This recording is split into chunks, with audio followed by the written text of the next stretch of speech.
Morning, જય શ્રી કૃષ્ણ, હર હર મહાદેવ. જો આપણે આવી ગયા છીએ આંગણવાડી. આપણે બ્લોગની શરૂઆત કરી દીધી છે. થોડા ઘણા બાળકો પણ આવી ગયા છે. જો અહીં બાળકો બેસી ગયા છે. હજી ટાઈમ નથી પણ બાળકો થોડા ઘણા વહેલા આવી ગયા છે. આવી ગયા ને? ઠંડી આજ થોડી થોડી ઠંડી છે ને, આજનો માહોલ કંઈક આવો છે. જો આમ ઠંડો ઠંડો બારીએ પવન આવે, મજા આવે ને? પવન આવે ને બારીએથી. આપણે ચાચી બારી નથી ખોલી, નકર બહુ ઠંડી લાગશે. એક જ ખોલી, બરાબર ને? ભાઈ આગળ આવી જાઓ, આગળ બેસી જાઓ. ચાલો આપણે થોડું ઘણું કામકાજ છે એ કરી લેતા બાળકો આવવા માંડે, કેમ કે હજી ટાઈમ નથી થયો એટલે બાળકો થોડા ઘણા આવી ગયા છે ને થોડા ઘણા બાકી છે. અને આજ જો શુક્રવાર છે તો આપણે સુખડી બનાવવાની છે, દૂધીના ઢેબરા અને વઘારેલા ચણા. તો ચણા પણ આપણે અહીંયા જો પલાળને રેડી રાખ્યા છે. ચાલો તો હવે થોડું ઘણું કામ કરવા માંડીએ. ચાલો તો અમારા આંગણવાડીના બધાય બાળકો આવી ગયા, જો મસ્ત રીતે આવી ગયા છે ને. આજે તો જો કેટલા બધા બાળકો જો મસ્ત રીતે. હવે લગ્નગાળો પૂરો થઈ ગયો ને, જો બધા લગ્નમાં નાડાવરા ગયા હતા પણ હવે બધાય આવી ગયા છે. જો બાળકો મસ્ત રીતે બેસી પણ ગયા છે. મજા આવે ને ભણવાની? કોણ આવ્યું? શિવમભાઈ. શિવમભાઈ કેમ મોડું થઈ ગયું? નિકિતા. હે શિવમ, વહેલું આવવાનું હો. ચાલો બેસી જાઓ. ચાલો હવે આપણે કામકાજ શરૂ કરી દઈ. બનાવવાની છે સુખડી. તો તમારા માટે સુખડી બનાવી નાખો ને. ચાલો આપણે બાળકો માટે સુખડી બનાવી નાખીએ. બાળકો બધા આવી ગયા છે. ચાલો ચાલો તો આજે કોણ મસ્ત તૈયાર થઈને આવ્યું? તમે બધા આવ્યા? ચાલો વિવેકભાઈ તમે ઊભા થાવ જોઈને કેવા તૈયાર થઈને આવ્યા. ચા વિવેક. બીજું કોણ? વિશ્વરાજ. ચાલો વિશ્વરાજ ઊભા થાવ. જો વિશ્વરાજ પણ બહુ ક્યુટ થઈને તૈયાર થઈને આવ્યા છે. જુઓ, તાળીઓ પાડો તો. ઊભો થા વિશ્વરાજ. હાલો એને 5 તાળી પાડો.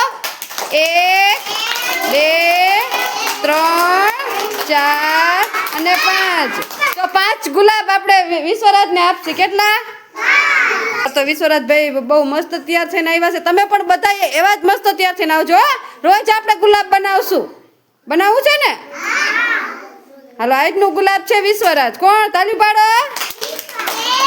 Very good. આવી ગયા ને? ચાલો એક હાથ ઉપર, બીજો હાથ, એક હાથ માથા ઉપર, બીજો હાથ, એક હાથ ખંભે, બીજો હાથ ખંભે, એક હાથ અદબ, બીજો હાથ અદબ અને મોઢા ઉપર આંગળી. દેખાડો ન કરતા હો કોઈ. તો જો અહીંયા મસ્ત બાળકો માટે સુખડી બનાવીને રાખી છે રેડી. અને ચાલો જો બાળકો મસ્ત બેસી ગયા છે તો ચાલો બાળકોને આપણે સુખડી આપી દઈ. ચાલો તો બાળકોને બધાને સુખડી આપી દીધી છે ને બાળકો એની મસ્તીમાં ખાઈ રહ્યા છે. જો ચાલો બાળકો સુખડી ખાય ત્યાં સુધીમાં આપણે છે ને દૂધીની ઢેબરા બનાવવાના છે. તો અહીંયા મસ્ત દૂધી આવી ગઈ છે તો આપણે દૂધી ખમણી નાખીએ, કેમ કે દૂધીના થેપલા બનાવવાના છે. અને જો અહીંયા ચણા પણ આપણે બાફવા મૂકવાના છે. તો ચાલો પહેલાં આપણે ચણા બાફવા મૂકી દઈએ અને પછી આપણે દૂધી ખમણી નાખીએ. ચાલો આપણે જો દૂધીના થેપલા બનાવવાના છે તો જો આમાં મસાલો એડ કરી દીધો છે અને અહીંયા જો ચણા બાફવા મૂકી દીધા છે. ચાલો તો હવે આપણે થેપલાનો લોટ બાંધી નાખીએ. તો જો અહીંયા મસ્ત થેપલા રેડી રાખ્યા છે. હવે એક બાકી છે તો ચાલો બાળકો માટે હવે થેપલા અને હવે ચણા વઘારવાના છે. તો ચાલો એની તૈયારી કરી લો. તો અહીંયા જો આપણે મસ્ત ચણા વઘારીને રેડી રાખ્યા છે. ચાલો આપણા મસ્ત ચણા વઘારા ગયા છે. હવે બાળકો નાસ્તો દેવાનો ટાઈમ થઈ જાય એટલે બાળકોને નાસ્તો આપી દો. ચિત્ર આવી ગયું ને? હવે એમાં તમારે પેલા શેનું ચિત્ર છે?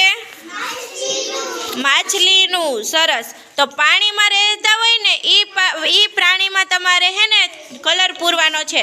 તો માછલી ક્યાં રહે? તો એમાં કલર પૂરવાનો કે નહીં? પૂરવાનો ને? તો ચાલો બધા માછલીમાં કલર પૂરવા માંડો.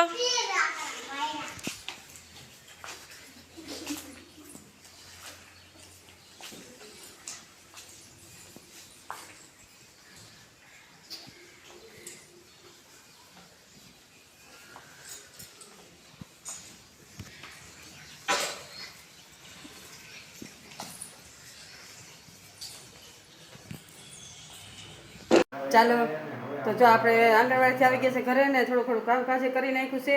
અને આજે બ્લોગનો એન્ડ છે ને આપણે ઘરે કરશું, કેમ કે અહીંયા આંગણવાડીમાં તો છોકરા એટલો બધો દેખાડો કરતો હતો તો ટાઈમ જ ન મળ્યો અને થોડું કામકાજ હતું એટલે ચાલો તો તમને આજનો મારો બ્લોગ કેવો લાગ્યો લાઈક શેર અને સબસ્ક્રાઈબ કરજો. તો મળશું એક નવા બ્લોગ સાથે. ત્યાં સુધી હરે મહાદેવ.